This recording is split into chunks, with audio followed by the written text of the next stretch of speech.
Assalamualaikum warahmatullahi wabarakatuh. Perkenalkan, nama saya Dio Hakairunisa dari kelas 12 MIPA 2. Saya di sini akan menjelaskan proposal mengenai produk hand sanitizer rumahan saya yang saya buat untuk praktek KWU. Dalam proposal ini terdapat daftar isi, ada cover, daftar isi, kata pengantar, persyarat dan tata aturan ujian praktek PKK.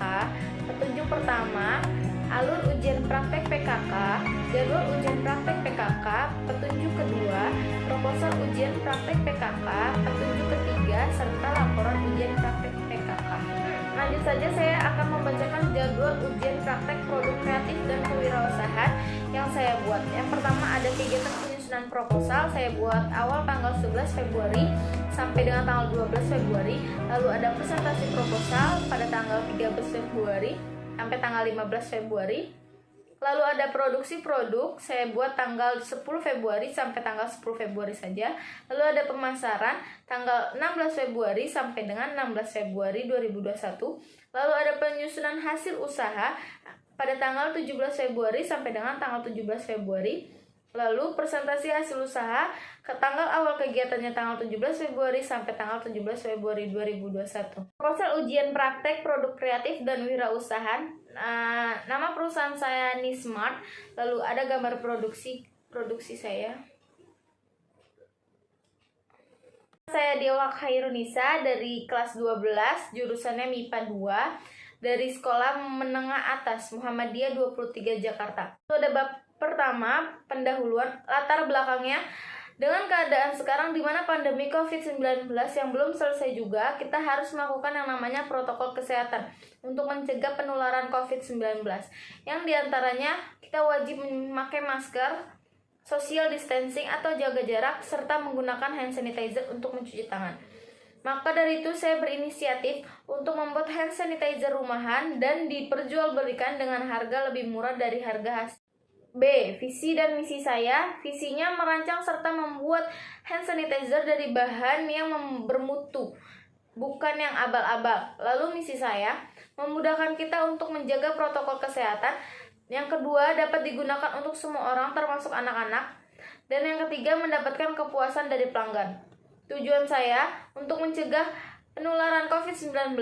Lalu kedua, ada mendapatkan hasil ujian praktikum dengan hasil yang memuaskan. Lalu yang ketiga, ada melakukan pembuatan hand sanitizer dengan bahan-bahan yang ada di lingkungan sekitar.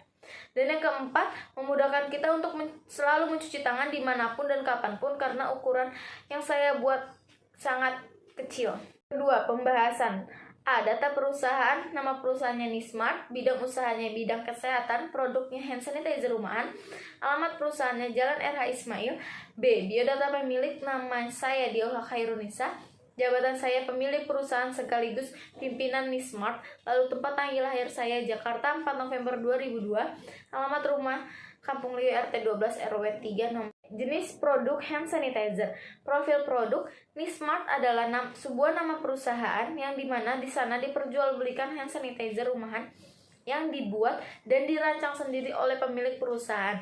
Bahan dari hand sanitizer itu sendiri ialah bahan yang ada di sekitar rumah dan harganya pun sangat terjangkau. Produk ini dapat dipakai oleh siapapun, mau anak-anak maupun orang dewasa. Bahkan orang yang sudah lanjut usia pun bisa memakainya.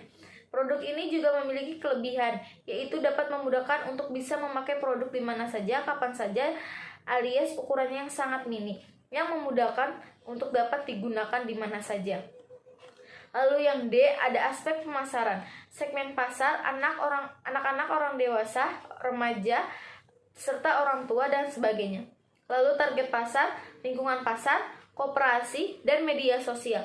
Strategi pemasaran ada di promosi dengan media yang ada di sekitar. Media promosi perusahaan dan media sosial. Lalu alat promosi ada ruko, laptop, dan handphone. E. Bahan baku dan proses produksi. Bahan baku ada alkohol, kita pakai dengan banyak buah. Harga satunya 20.000, jumlahnya 40.000. Kita pakai alkohol murni 99%. Lalu ada aloe vera gel, kita pakai sebanyak 1, harga satunya 35.000, jumlahnya 35.000. Kita pakai aloe vera gel Wardah. Lalu ada minyak kayu putih, kita pakai 1 dengan harga satuan 23.500. dan jumlahnya 23.500. Keterangannya kita pakai minyak kayu putih caplang. Lalu botol ukuran small, yaitu kita pakai 5 dengan harga satuan 1.800 dan totalnya 9.000. Keterangannya kita pakai botol 5 ml. Lalu ada botol ukuran medium, kita pakai 5 dan harga satunya 3.000, kita jumlah menjadi 15.000. Keterangannya botol 60 ml. Lalu ada stiker logo, kita pakai 1 lembar dengan harga 5.000, lalu jumlahnya 5.000. Keterangannya 1 lembar A4 dengan semua total jumlah 40.000 ditambah 35.000 ditambah 23.500 ditambah dengan 9.000 lalu ditambah dengan 15.000 dan ditambah lagi dengan 5.000, hasilnya 127.500. Penjelasan tadi bisa kalian lihat di sini dan diperhatikan baik-baik agar dapat dimengerti. Di sini ada bagian proses produksi. Yang pertama kita campurkan bahan-bahannya, ada alkohol, aloe vera gel, minyak kayu putih. Lalu pengadukan semua bahan agar tercampur dengan rata. Lalu ada penuangan semua bahan yang tercampur tadi ke dalam botol.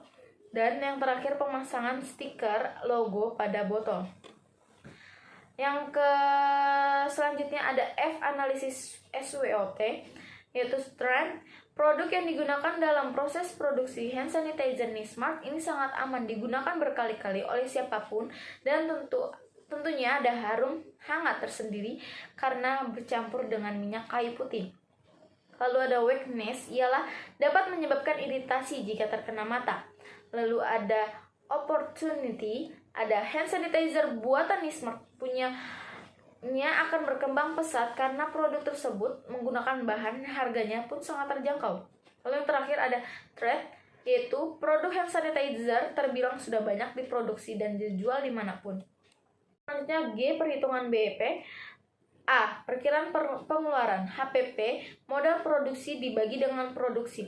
Modalnya 127.500 dibagi dengan 10 botol tadi dan totalnya menjadi 12.750.000 dan kita bulatkan menjadi 13.000. Lalu yang B, ada perkiraan laba rugi. Laba yang diinginkan 20%. Laba, rumusnya laba dikali HPP. Tadi HPP-nya kita dapat 13.000, kita kali dengan 20%, hasilnya 2.600. Lalu ada harga jual, rumusnya total laba ditambah HPP sama dengan tadi total labanya 2.600, lalu HPP-nya tadi 13.000 dijumlahkan menjadi 15.600, lalu kita bulatkan menjadi 16.000. Lalu C, perkiraan pendapatan. Target perharinya kita 3 botol saja, pendapatannya 3 dikali dengan 16.000, lalu hasilnya 48.000 dan pendapatan per bulan yaitu 50.000 dikali bukan 50.000 tapi 50 dikali 48.000, total 2.400.000. Lalu pendapatan per tahunnya ada 12.000 dikali 2.400.000 tadi per bulan, karena 12 bulan jadi dikali 12, lalu hasilnya 28.800.000. Lalu ada perhitungan BEP lagi yang D. BEP sama dengan rumusnya dengan biaya dibagi harga jual rata-rata. Biayanya tadi 127.500 dibagi dengan hasil rata-ratanya, harga jual rata-ratanya tadi 16.000, sama dengan 7,96875, sama dengan 5 botol.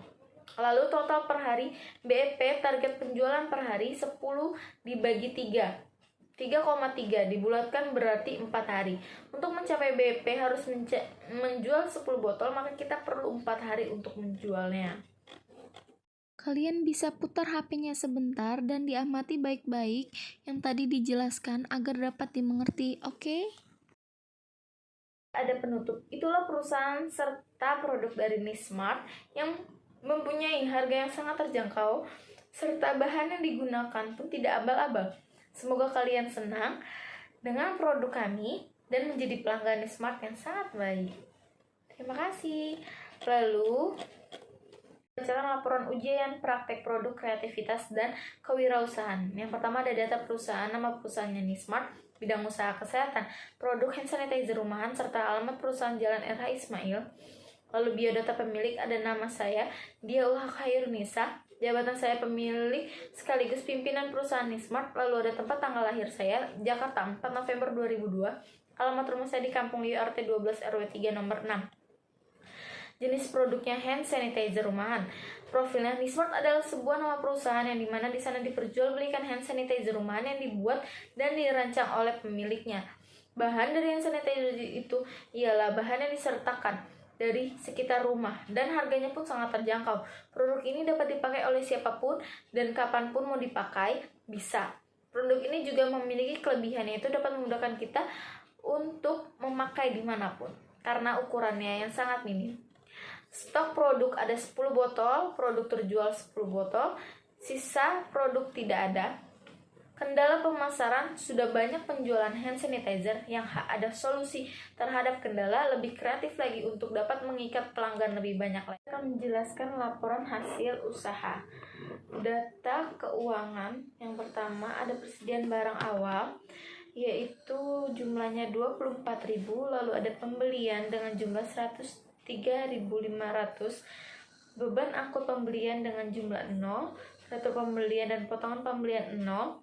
Lalu ada beban pemasaran atau penjualan dengan jumlah 5.000, beban administrasi 0. Lalu persediaan barang akhir 2.500, penjualan kotor 160.000, retur penjualan beban bunga itu 0. Lalu ada pajak penghasilan 3.000. Lalu saya akan menjelaskan lagi harga pokok penjualan atau HPP. HPP rumusnya persediaan awal ditambah pembelian bersih dikurang persediaan akhir. Tadi persediaan awalnya ada 24.000 ditambah dengan pembelian bersihnya 103.500 dan dikurang dengan persediaan akhir 2.500. Dengan itu ada pembelian bersih. Pembelian bersih dengan rumus pembelian ditambah beban angkut dikurang retur pembelian serta dikurang potongan pembelian. Itu pembeliannya 103.500, beban angkut retur pembelian potongan pembelian 0. Berarti 103.500 ditambah 0 dikurang 0 dan dikurang 0. Dengan totalnya 103.500.000 rupiah.